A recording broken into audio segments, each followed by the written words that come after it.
Kembali bersama kami, pemerintah Provinsi Bali menyiapkan 35 hotel di seluruh Bali untuk karantina bagi wisatawan mancanegara yang akan datang ke Bali pada 14 Oktober hari ini. Penerbangan internasional di Bali resmi dibuka kembali.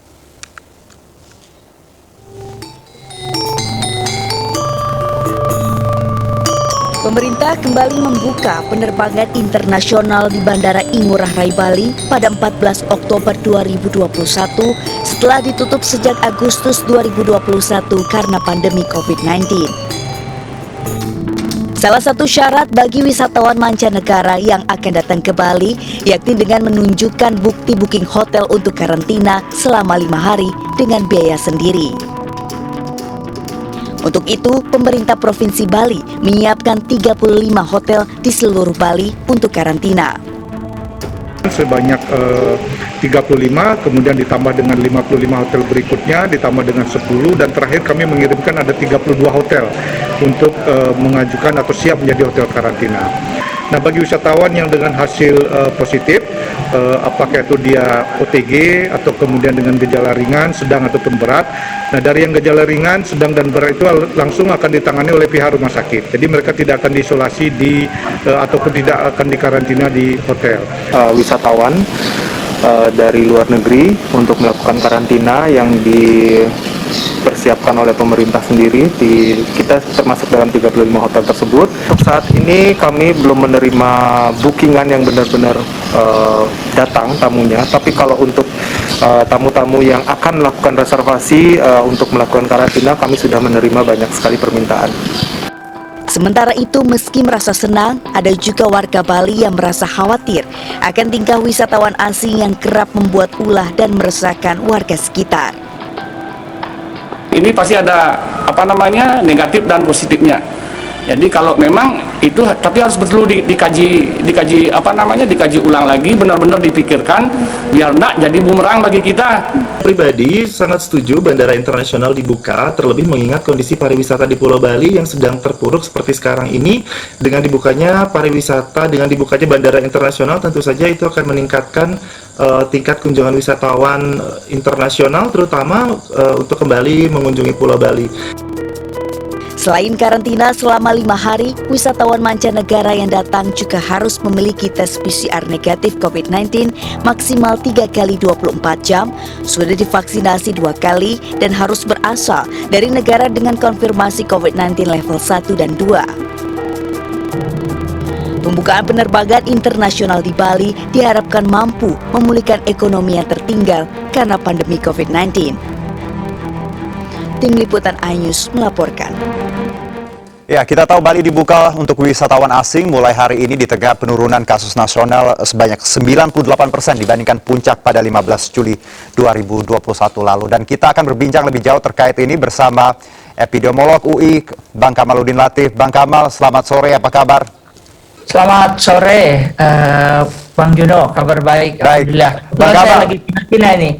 Gimana? Kebetulan saya lagi karantina. Oh, baik. Dalam rangka karena baru pulang dari... Enggak, saya sedang di posisi di Taiwan sekarang. Oke, baik. Jauh-jauh dari luar ya. Kita berbincang mengenai Bali, Bang Kamal. Bagaimana Anda melihat kebijakan ini? Kita tahu memang kalau bicara penurunan kasus nasional luar biasa dibandingkan puncaknya, tapi ada kebijakan membuka pintu untuk wisatawan asing. Bagaimana? Ya, saya pikir sebetulnya muaranya tentu saja bagaimana kita menerapkan sebuah regulasi dengan konsisten. Saya mengalami sendiri, jadi saya ketika bicara sebagai ahli epidemiologi dan kemudian sebagai pelaku, jadi pelaku perjalanan, pelaku traveling. Jadi ada beberapa hal yang harus kita perbaiki, terutama ketika kita tiba di bandara ya. Okay. Jadi saya pikir bahwa ketika aplikasi, nah sekarang kita buka Bali, kita buka untuk wisata, itu tentunya adalah sesuatu yang baik, tetapi jangan lupa bahwa negara-negara lain jauh lebih strict menjalankan seperti yang saya lakukan sekarang. Okay. Karantina di Taiwan itu misalnya 3 minggu. 3 minggu? 3 minggu. Oke. Saya harus menjalani karantina selama 2 minggu di tempat terpusat di pemerintahan oleh karena Indonesia masih diidentifikasi sebagai negara yang high risk. Oke. Kemudian 1 minggu tambahan lagi kita sebut dengan self management ya, jadi karantina sendiri. Jadi total itu Bang Juno 3 hari. Nah pengalaman saya kemarin ketika berangkat, jadi ini kritik juga harus kita perbaiki adalah bagaimana kita membuat link antara PCR dengan aplikasi Peduli Lindungi. Oke. Karena pelaku perjalanan yang dari Indonesia saja itu tetap saja manual. Oleh karena petugas dari Kementerian Kesehatan dari P2PL itu memeriksanya dengan cara manual. Nah ini kan agak membingungkan karena di dalam aplikasi itu kan seharusnya sudah ada data saya, data Oke. kita yang pelaku perjalanan itu sudah ada. Di situ sudah ada data vaksinasinya, kemudian ada data PCR-nya positif negatif dan ada barcode-nya. Kenapa harus diperiksa lagi? Padahal disebut bahwa jejaring laboratorium itu sudah terintegrasi, itu kata satuan tugas. Jadi menurut saya ada banyak hal yang harus kita perbaiki Oke. kalau kita ingin membuka pintu Bang Kamal. border internasional. Kalau menyoroti soal karantina, Anda menyebutkan tadi tiap negara beda kebijakannya. Kita tahu di awal kita menyebutkan akan mengkarantina memberlakukan 8 hari seperti itu, namun lalu dipangkas menjadi 5. Bagaimana? Saya pikir itu bukan sebuah hal yang bisa kita jadikan ajang coba-coba ya, oleh karena 5 hari ini akan berpotensi kita akan kehilangan. Jadi ada beberapa orang penderita yang mungkin tidak akan tercapture di sini, dan orang-orang inilah yang cenderung akan nantinya akan menularkan. Jadi saya tetap bahwa kalau kita mau, jangan mentang-mentang misalnya sekarang kasus kita sudah turun, kemudian kita buat jadi 5 hari, kita tetap patuh. Paling tidak itu 10 hari dan idealnya di banyak negara kan tetap mengacu kepada 14 hari sesuai dengan prasyarat yang Jadi idealnya 10 hari, even 8 hari pun bukan waktu yang ideal seperti itu. Iya betul. 5 hari itu menurut saya tidak tahu bagaimana cara berpikirnya ketika decision itu dibuat. Karena menurut saya 5 hari itu justru berpotensi Agak risky untuk ya. membuat kita akan kecolongan. Oke, Bang Kamal, kita juga tersambung dengan Pak Heri Trianto, Ketua Komput Satgas COVID-19. Pak Heri, selamat sore. Pak Heri? Ya, Ya, Bang Juno. Pak Heri, kita tahu pembukaan border dimulai dengan Bali untuk wisatawan asing. Satgas COVID sendiri bagaimana menanggapi ini? Apa hal yang perlu di-highlight dari sini? Ya, jadi kan rencana ini adalah sebuah kebijakan dan sudah beberapa hari yang lalu itu sudah disampaikan juga oleh Presiden, karena memang kasus sudah menurun, maka secara perlahan gitu dilakukan sejumlah pelonggaran, kendati kewaspadaan yang tinggi tetap kita perlukan. Jadi sekarang dibukanya border di Gusti Ngurah Rai itu dilakukan tentu dengan sejumlah pertimbangan, tetapi intinya tetap dengan proses kehati-hatian yang tinggi dengan karantina selama 5 hari dari sebelumnya karantina 8 hari. Jadi rasanya memang masing-masing keputusan ini ada risikonya ya. Jadi tentu saja semakin lama tentu risikonya akan semakin rendah, dan kita juga punya histori ketika itu kita juga sebelum gelombang kedua karantina kita di 5 hari. Oke. Jadi dengan kata lain bahwa 5 hari ini sebenarnya punya resiko yang agak lebih tinggi daripada 8 atau bahkan 10. Ya, jelas memang ada di sana, tetapi kemarin dalam beberapa pertemuan sudah dihitung, dan kemudian dari hulunya, dari sumber-sumber WNA yang datang di kita pun tidak semua negara dibuka. Sejauh ini ada beberapa belas negara yang akan dibuka ya, diperkenankan oleh ini karena memang kasus penularannya sudah semakin rendah, diantaranya positivity rate gitu salah satu ukurannya. Tentu saja untuk mencapai yang sangat ideal nol risiko, tentu saja memang ada trade off-nya gitu kan. Dan kita tahu kenapa kemudian Bali menjadi prioritas. Bali ini adalah satu-satunya daerah yang belum mengalami pemulihan ya, selalu fast secara ekonomi sejak penurunan kasus itu sudah terjadi. Makanya Gubernur Bali juga menyadari bahwa ke depan setelah COVID ini tidak lagi mengandalkan ekonominya dari pariwisata, tetapi dari sektor-sektor lain yang lebih sustain, karena ternyata pariwisata ini sangat fragile jika terjadi pandemi atau penularan penyakit seperti sekarang. Seperti itu. Baik, saya ke Bang Kaba lagi. Bang, 5 hari sudah dibuat keputusannya seperti itu. Lalu kalau kita lihat lagi syarat lain, untuk yang lain apa yang perlu diperbaiki, Bang? Ada wajib vaksin 2 kali, PCR 3 kali 24 jam sebelum tiba, dan juga karantina. Ada juga pertanggungan asuransi minimum 100.000 US dollar. Bang Kamal punya tambahan? Ya, kalau kita melihat banyak negara ya, contoh ketika saya ingin masuk ke Mari dan transit di Hong Kong itu, pemeriksaan PCR itu selalu jadi acuan, selalu menjadi acuan.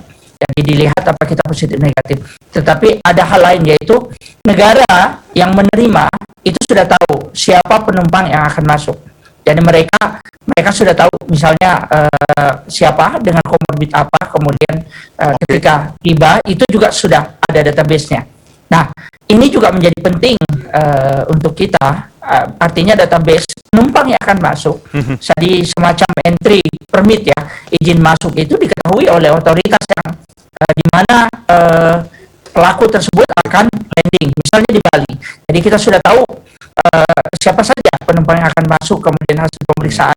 Nah, PCR ini pun tidak bisa dilakukan 1 kali, tapi beberapa kali. Kalau kita lihat di sini misalnya, saya sebelum berangkat itu Bang Juno, H-2 itu periksa PCR, sampai di sini H+1 itu tes PCR, dan kemudian nanti beberapa hari lagi kita juga tes PCR. Kemudian ada periksa suhu jam 8 pagi, kemudian jam 3. Kalau saya telat 15 menit itu akan ditempel. Jadi artinya setiap orang itu harus mengikuti regulasi itu. Nah, yang sebetulnya saya khawatirkan adalah bagaimana petugas menghandle di lapangan. Ini yang harus betul-betul diperhatikan. Tadi Satgas mengatakan bahwa kita lakukan ada risiko. Tapi saya pikir memang ketika antrian itu, kalau kita bicara teknis ini, penumpang turun antrian, kadang-kadang saya lihat malah petugas yang menimbulkan kerumunan. Petugas yang menimbulkan kerumunan oleh karena tidak ada lagi physical distancing. Nah, ini adalah bagaimana cara kerja kita. Kalau kita lihat di masa pandemi ini, setiap negara berusaha betul memperbaiki. Ya, soal ekonomi ya, Hong Kong International Airport itu juga seperti kota mati. Tetapi mereka tidak menurunkan standar mereka untuk tetap mematuhi. Kalau kita melanggar, mereka akan tegur. Jadi artinya konsistensi dari implementasi regulasi itu saya pikir harus diperhatikan. Dan katakan konsistensi di lapangan itu yang harus digarisbawahi ya ketika menyambut kedatangan. Nah, kalau saya ke Pak Heri, bicara Satgas sendiri, bagaimana Anda dan Satgas COVID-19 menjaga bahwa memang di lapangan prokesnya seperti itu, dan juga tadi ketika kedatangan juga sebenarnya di Bali juga sudah melakukan simulasi dari beberapa hari yang lalu terkait kedatangan, departure, dan free arrival seperti itu. Bagaimana Pak Heri? Ya, tentu kemungkinan terjadinya deviasi antara regulasi dan pelaksanaan di lapangan mungkin saja terjadi ya, Mas Juno. Jadi ada dinamika di lapangan, juga seperti dikatakan oleh Pak Kamal tadi, kalau justru terjadi kerumunan ketika dilakukan screening awal, ketika penumpang baru keluar. Tentu saja ini menjadi koreksi bagi pelaksana di lapangan, karena memang misalnya turun pesawat tidak bisa satu-satu, tapi secara berbarengan. Itu yang pertama. Tetapi memang penting juga untuk memastikan regulasi apapun yang dibuat, kalau kemudian pelaksanaannya tidak maksimal, tentu saja akan banyak kelemahan-kelemahan gitu ya, kita akan kecolongan terhadap penularan, misalnya seperti itu. Dan memang saat ini kita memang benar-benar ingin memastikan juga ketika kita mencoba membuat pembukaan pintu kedatangan di Boracay, persiapan juga sudah dilakukan bahkan sejak 2 atau 3 bulan yang lalu. Sekarang ada 35 hotel untuk karantina. Dan setiap WNA yang mau ke sana sebelum masuk ke Indonesia, mereka harus menunjukkan tempat tinggal dia di 35 hotel yang ditunjuk itu. Kemudian tentu saja selain asuransi, kemudian kewajiban untuk vaksin dari sebelumnya sudah 2 kali vaksin, kemudian tes PCR 3 kali 24 jam sebelum berangkat, begitu datang kemudian di tes PCR lagi, ada 5 di tes PCR lagi, baru dia boleh melakukan perjalanan atau melanjutkan wisatanya. mudah-mudahan kita tidak menciptakan risiko-risiko baru atau kluster-kluster baru dari yang dilakukan ini. Baik, implementasi kebijakan di lapangan tadi terus dijawab Satgas dan juga pihak terkait. Terima kasih Pak Hendrianto atas waktunya. Akan kita